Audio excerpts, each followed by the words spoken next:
Shalom semuanya, hari ini saya akan membawakan senjata iman yang diambil dari Mazmur 37 ayat 5 yang bunyinya, serahkanlah hidupmu kepada Tuhan dan percayalah padanya dan Ia akan bertindak.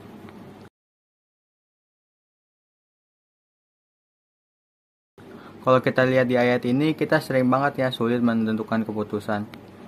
Oleh sebab itu, kita perlu Tuhan dalam memutuskan segala sesuatu. Kita harus belajar dan menyerahkan hidup kita kepada Tuhan. Karena Tuhan pasti bakal menolong orang yang sudah berserah kepadanya. Mengapa kita perlu menyerahkan hidup kita kepada Tuhan?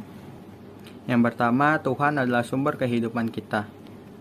Tuhan sudah menyediakan segala yang terbaik untuk kita. Mari kita berserah kepada Tuhan dengan sungguh-sungguh. Serahkanlah segala kekhawatiran dan ketakutan kita kepada Tuhan.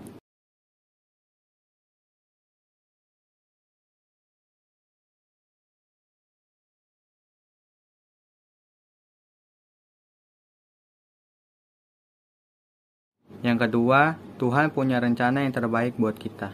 Di saat kita pakai rencana kita, pasti Tuhan bakal diam saja. Tapi setiap kita mau ngikutin rencana Tuhan dan setia taat kepada Tuhan, pasti segala pintu yang tertutup akan mulai terbuka. Rencana Tuhan pasti selalu yang terbaik buat kita.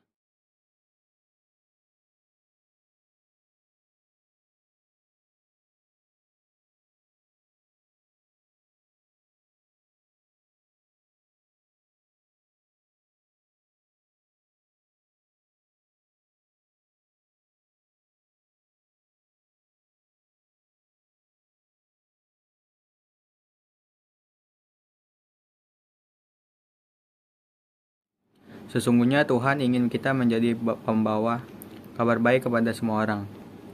Tuhan mau kita mengabarkan bahwa Tuhan adalah Allah, Raja dan Juru Selamat untuk semua orang.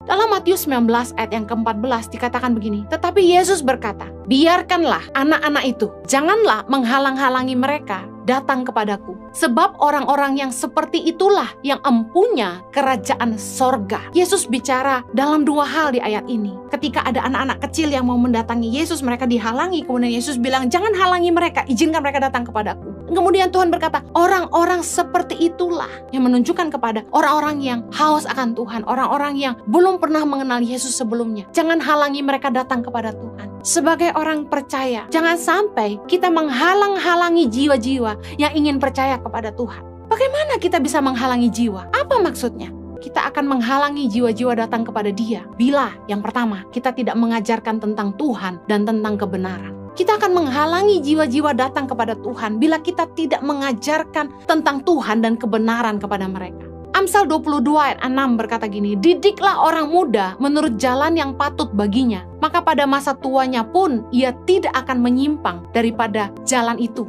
Yesaya 54 ayat 13 berkata, semua anakmu akan menjadi murid Tuhan dan besarlah kesejahteraan mereka. Katakan amin.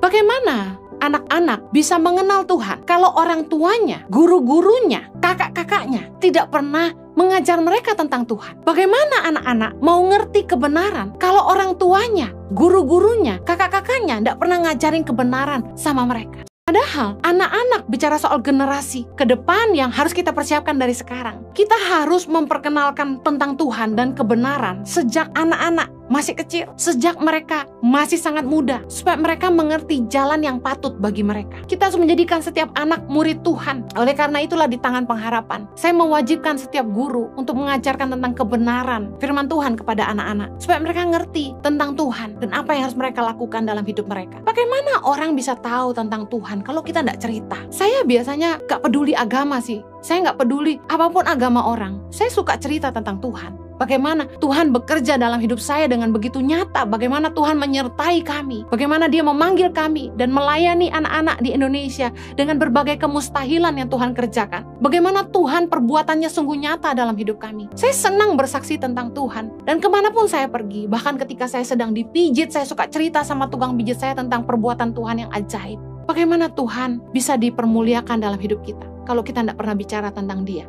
Kita harus belajar ngajarin anak-anak kita, orang-orang di sekitar kita tentang Tuhan dan tentang kebenaran. Tahukah Anda sebagai orang percaya, kita punya tanggung jawab untuk memuridkan. Matius 28 ayat 19, Yesus berkata, "Karena itu pergilah, jadikanlah semua bangsa muridku, dan baptislah mereka dalam nama Bapa dan Anak dan Roh Kudus." Hari-hari ini, kita mungkin sudah mulai melupakan ini, bahwa sebenarnya sebagai orang percaya, kita punya tanggung jawab untuk memuridkan, menjadikan semua bangsa murid Tuhan. Mari bicara tentang Tuhan, kemana saja kita pergi. Ceritakan apa yang Tuhan perbuat dalam hidupmu. Tidak bisa serta-merta kita paksa orang terima Yesus. Kita harus cerita perbuatan Kristus dalam hidup kita. Lukas 15 ayat ke-7 berkata, "Aku berkata kepadamu, demikian juga akan ada sukacita di sorga karena satu orang berdosa yang bertobat, lebih daripada sukacita karena 99 orang yang benar yang tidak memerlukan pertobatan." Seringkali kita lebih ngutamain crowd, orang banyak, dan kita menelantarkan satu orang, satu jiwa yang membutuhkan Tuhan. Tahukah Anda bahwa satu jiwa sangat berharga bagi Tuhan? Kalau kita bisa bimbing orang untuk berbalik dari jalan mereka yang jahat, dan mereka akhirnya bertobat sungguh-sungguh dan meninggalkan jalan-jalan mereka yang salah, dan mereka kembali kepada jalan kebenaran, ada sukacita di sorga. Kita punya tanggung jawab untuk memberitakan kebenaran.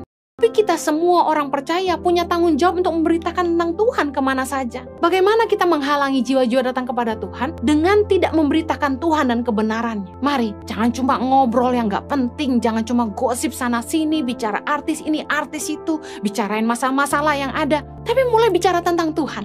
Mari share kebenaran yang kita hidupi. Saya percaya Tuhan akan memakai hidup Anda untuk memenangkan banyak jiwa.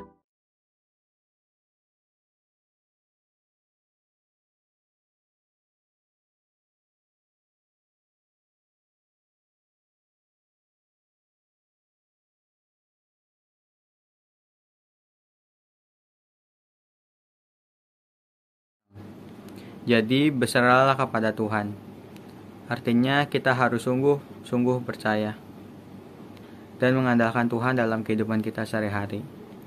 Sekian senjata iman dari saya. Tuhan Yesus memberkati.